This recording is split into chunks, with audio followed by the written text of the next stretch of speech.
بورے والا میں food authority کی بہت بڑی کارروائی کر دی گئی۔ 5000 لیٹر دودھ برآمد کر کے موقع پر تلف کر دیا گیا اور دھوکہ دہی اور جعل سازی کرنے پر ملک کلیکشن سینٹر مالکان کے خلاف FIR تھانہ گگو منڈی میں درج کر دی گئی۔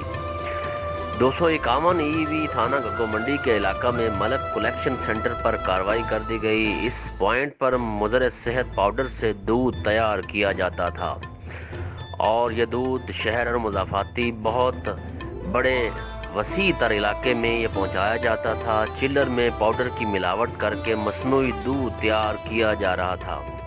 ہزاروں لیٹر جعلی دودھ بورے والا اور مضافاتی علاقوں میں سپلائی کیا جانا تھا اور جایا جا رہا تھا۔ صوبہ بھر میں دودھ میں ملاوٹ اور جعل سازی کرنے والوں کے خلاف کارروائی اور بڑے لیول کا آپریشن کیا جا رہا ہے، یہ کہنا تھا محکمہ فوڈ اتھارٹی کے سینئر آفیسر رفاقت علی نسوانا کا۔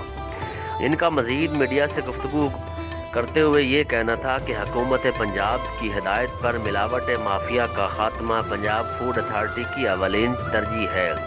محمد اجمل سیال، BN نیوز، بورے والا۔